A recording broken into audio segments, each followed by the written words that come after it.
Hello and welcome to Business 24 live stream on iBrandTV, Nigeria's leading online channel. I'm Michael Nath. Now, to kick off the show, let's take this business trip.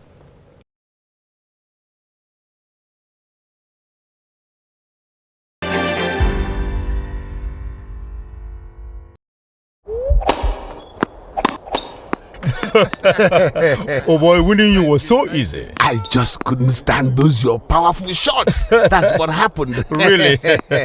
Let's go to my place for dinner.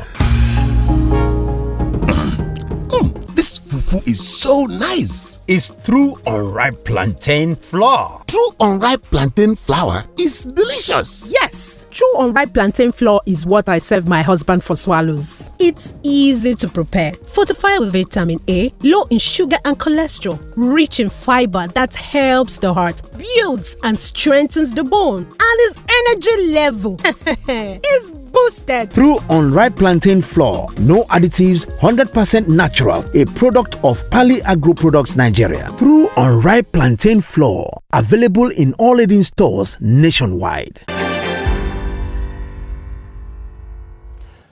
You're welcome back to Business 24, and on this episode we're going to talk about the business potential of content creation on social media.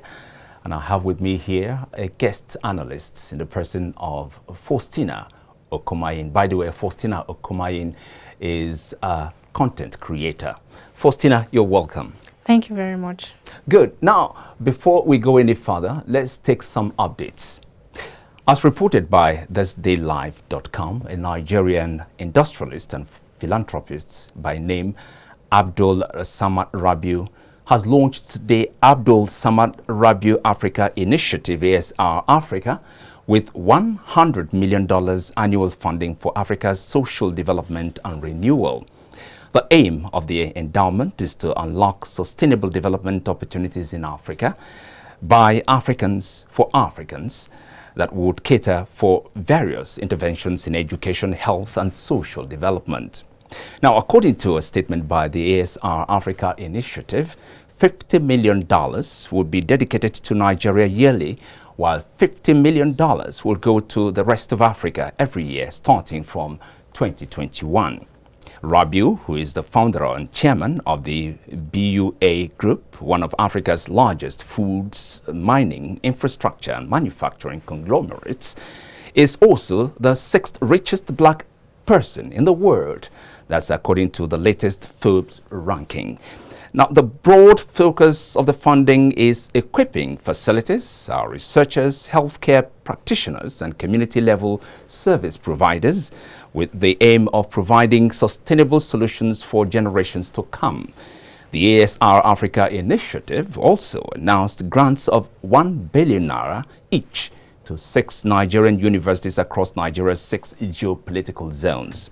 These grants will go toward the initiation and upgrading of infrastructure where applicable in the benefiting universities, namely the Ahmadu Bello University, the University of Maiduguri, the University of Nigeria, the University of Benin, the University of Ilorin, and the University of Ibadan. These grants, according to Rabiu, would be directed to projects that will be delivered by the ASR Africa Initiative for the project duration. Nigeria now has only 3 billionaires. I repeat, only 3 billionaires. That's on 2021 Forbes list of world billionaires, with a dropping off of Executive Vice Chairman of Famfa Oil Limited and the person of Folorunsho Alakija. This is the second time in a row she is dropping off the list. Released on Tuesday, the new list has now Aliko Dangote, chairman of Dangote Group, Mike Adenuga, chairman of Globacom, and Abdul Samad Rabiu, chairman of BUA Group. In 2019, Alakija made the Forbes list of world billionaires and was ranked 1941. In other words, 1,941st in a list of 2,153 billionaires with a net worth of $1.1 billion. The oil tycoon dropped off the global billionaires list in 2020, although she still emerged as 20th richest African billionaire in 2020.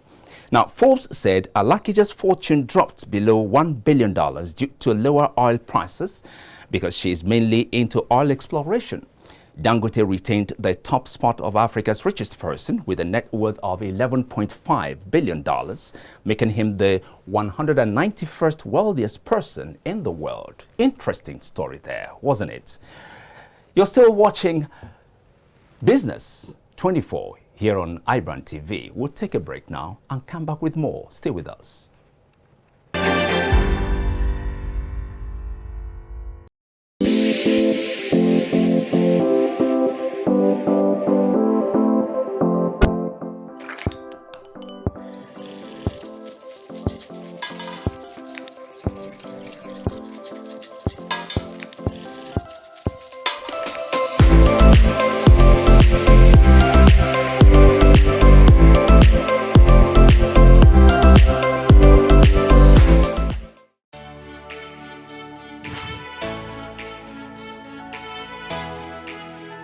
Most people don't understand the magic of a perfect skin, the allure of a well-pampered skin.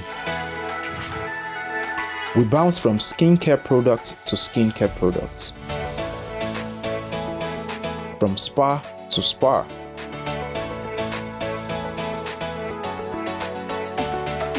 Looking for that ideal solution.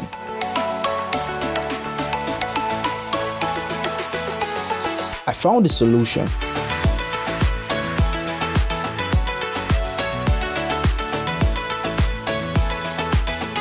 And it's Blemiville Skincare and Spa. My name is Neil, and I'm proud to be a part of the Blemiville family.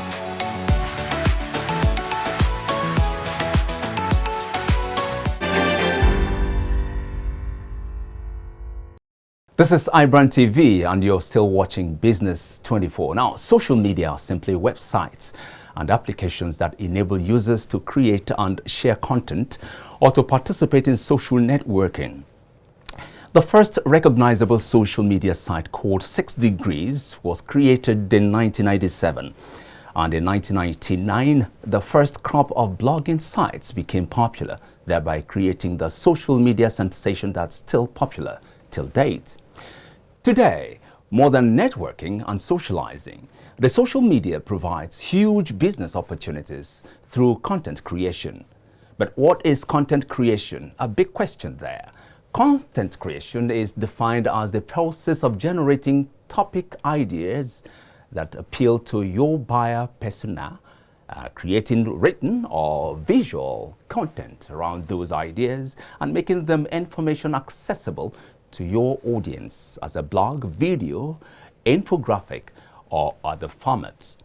With about 15 billion users shared among the top 20 social media sites, the social media today is more global and more right on target with audience delivery, providing huge platform for education, information, enlightenment, entertainment, capacity building, advertising, and campaign, among other endeavors. Now we are going to learn more or two things from our special guest today on the show, Faustina.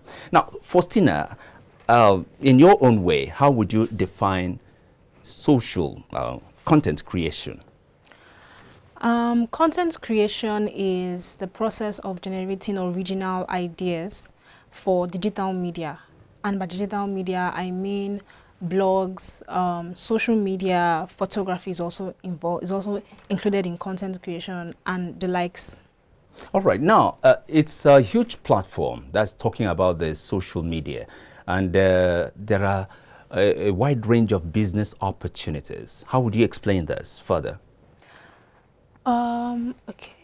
There are different ways that you can monetize your content on social media, and very few people have tapped into this well. But the first thing you have to know is to understand your audience, what your audience wants, because they are the ones that you're selling to.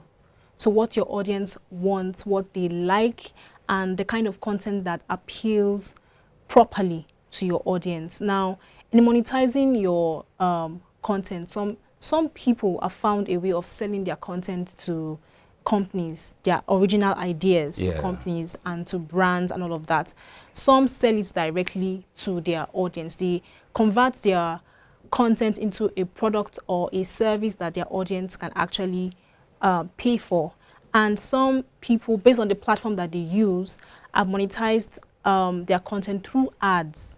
Yes, so those are there are more ways to actually monetize content, but those are the key ways for now to monetize content. Yes. Okay, now still talking about those who are engaged in this content creation, I want to branch into the area of attraction of audiences to enable you to make money.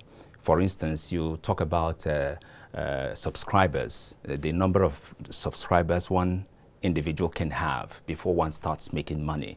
For instance, on YouTube and other social media platforms. What do you have to say about this? Like, how many people or subscribers should one have in order to start counting some money?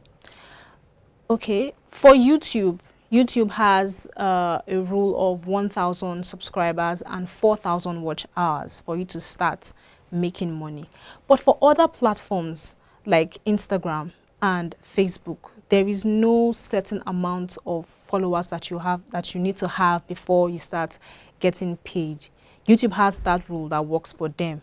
But other platforms, certain platforms don't have that rule. So it's all about you as a person being able to create, first of all, original ideas, authentic ideas that is able to engage your audience, and it's good enough to make them want to pay you for whatever product or whatever service that you're asking for. That is the major thing. Except you're working with a platform like YouTube and likes that have a certain rule before they pay you. And how they pay you is when you reach that maximum number of subscribers of 1,000 and 4,000 watch hours. To them, it registers a seriousness from you. And what they do is that they place ads on your content. So that's how you make money from YouTube. A lot of YouTubers still make money from their community of audience. You get, they still make money from them. You can still sell your product, you can still sell your service, you can still sell whatever you want to sell. But that is YouTube's rule before YouTube as a social media platform begins to pay you. That is YouTube. You've all talked about everything you've explained now surrounds YouTube. But other social media to make money, subscribers make money through other social platforms. One would want to know how they do this. We have known that of YouTube, but one who is interested in other platforms in order to make money would also be interested to know what are the steps in place to enable them to make money. So they work really hard towards making this money. Making money, first of all, from social media is very, should I use the word technical? Okay. Because you have to first know the social media platform that is right for the kind of content that you're putting out. Is it a blog? Is it Instagram? Is it Twitter? Is it LinkedIn you have to be on? You understand? So that's the first thing that every content creator has to first define. What platform is best for my content? And how best can I monetize on that platform? Take, for instance, we have a lot of influencers on Instagram and on Facebook and on Twitter and all of that. But there are certain platforms that don't really have influencers the way it is on Instagram and Facebook and Twitter and all of that. Now, in monetizing your content also, you have to be intentional with monetizing. Certain people convert their content, like I said before, to a product, to a service.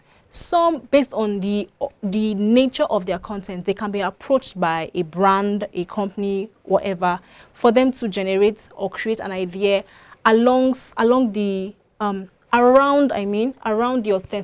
authenticity of their content. Okay. You get, so it's like I have an idea right now, and a brand likes it, and a brand walks up to me and say, okay, we like your content and we want something like this for our brand. this is not just an ad now.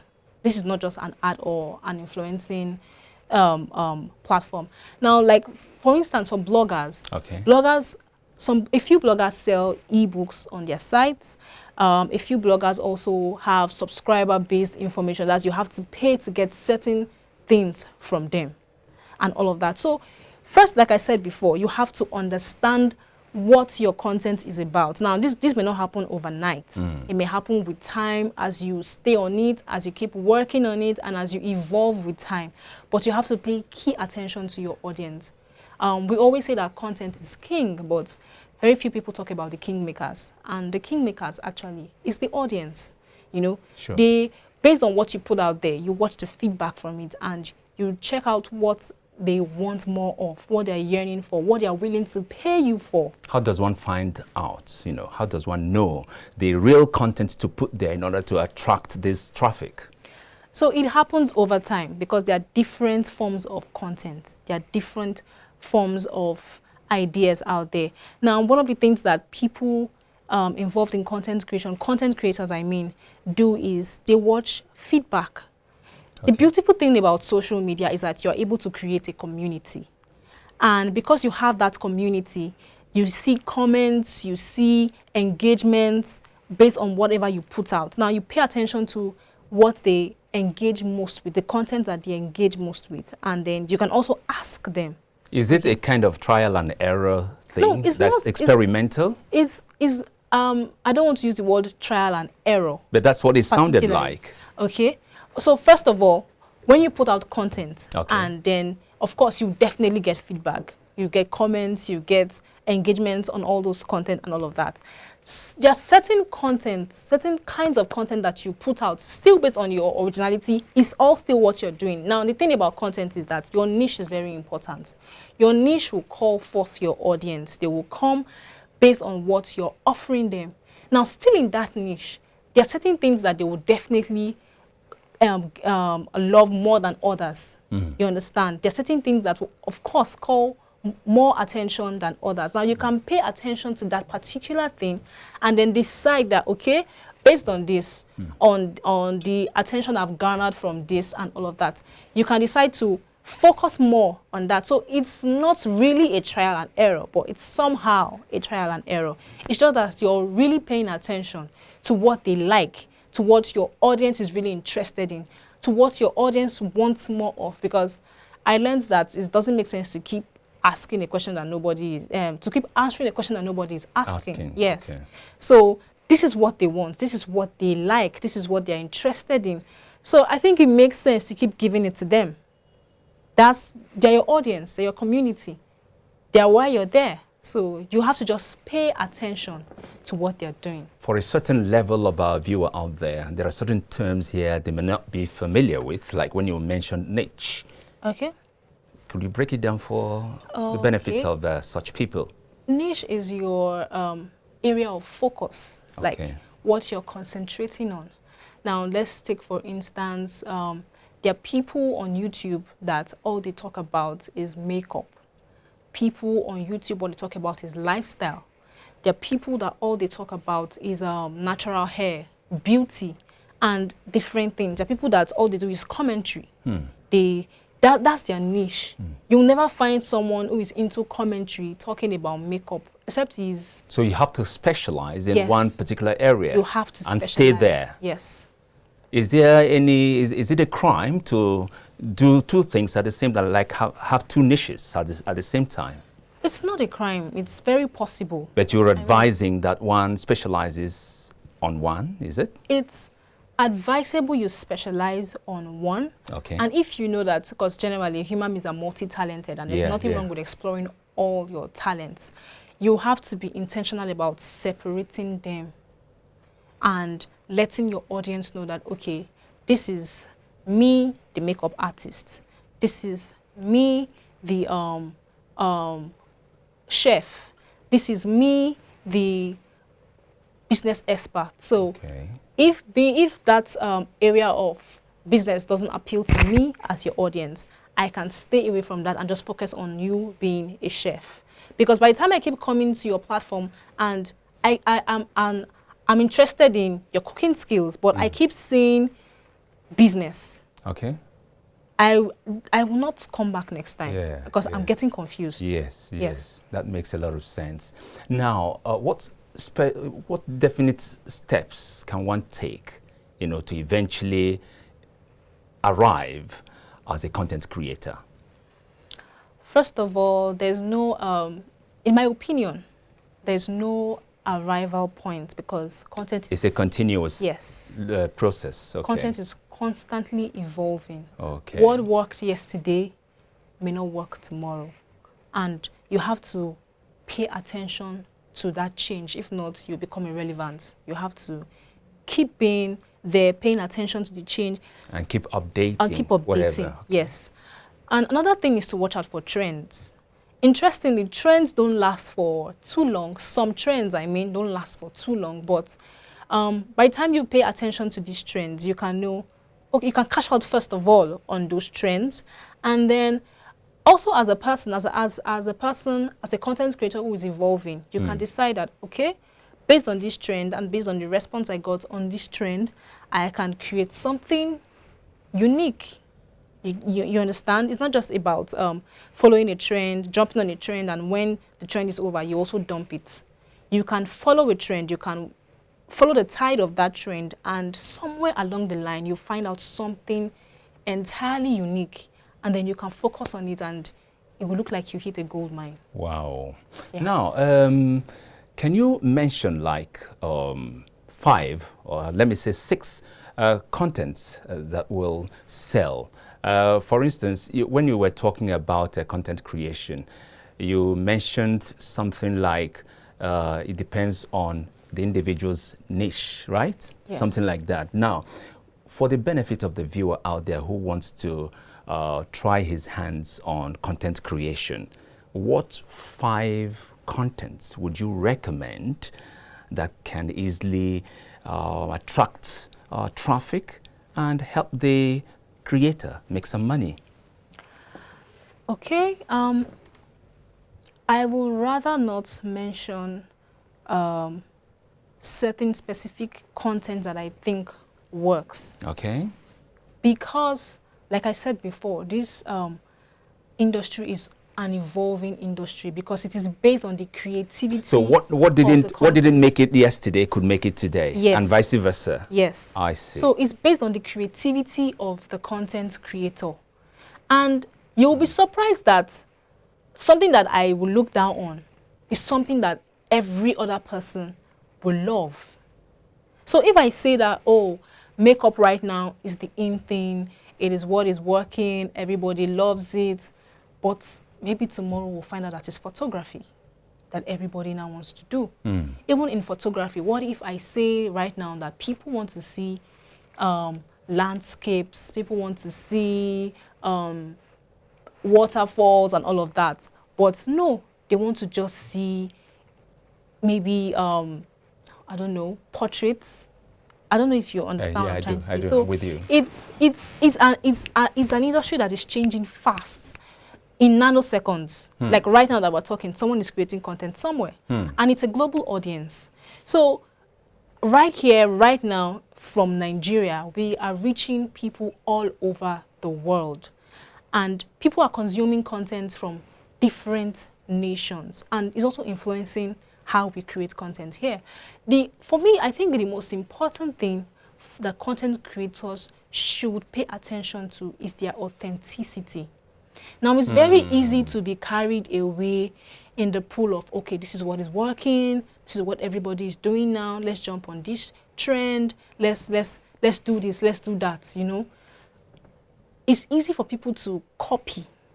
Yes. But the truth is that the audience, the real king makers of the content that will say that this content is king, will determine who the winner is at the end of the day. And kind of unfortunately, a lot of people see that certain things are selling at this time and then they jump on it.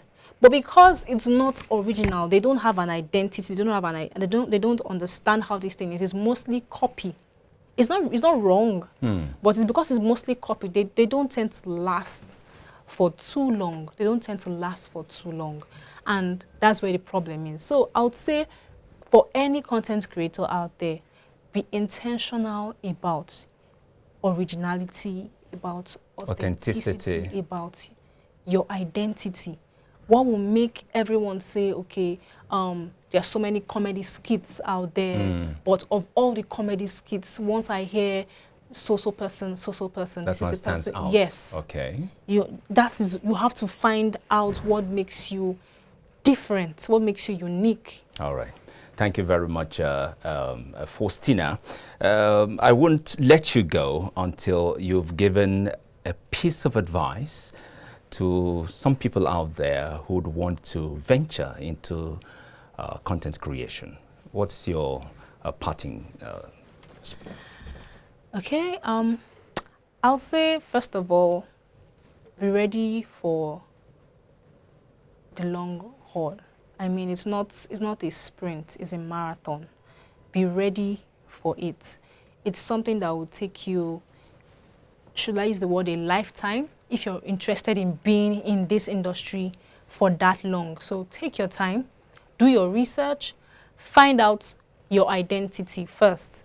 I know it's easy to want to do what someone else is doing because that person is selling, but there's also a uniqueness that we're going to miss out in everything. And, well, we've learned from business people that, yeah, ideas are repeated all around the world, but for anybody that's taking anybody's idea to replicate it, you have to put your own spice. So whether you're creating content or you're curating content, whichever one you're doing, be intentional about your authenticity. Be original. Yes, be intentional about it, and also pay attention to how to monetizing your content, because it's a business. And you cannot, you don't want to be in a situation where you keep giving and giving and giving and nothing is coming back. That's sure. Yes, so you have to learn how to monetize your content, learn the right platform to use. Don't put what will work on Twitter, on Instagram. Learn the right platform to use, and don't forget that content is king, but the content creators, subscribers. Content is king, but the king makers are also very, very important, and that's your audience. Thank you so very much. I've been talking with Faustina Okomayin, content creator. And Faustina, I hope when next we invite you, you will be here to grace this program.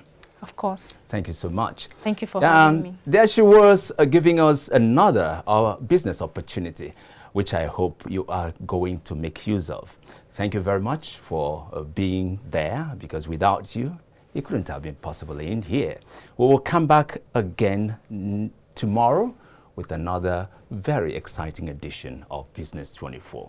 Thank you so much. I'm Michael Nath.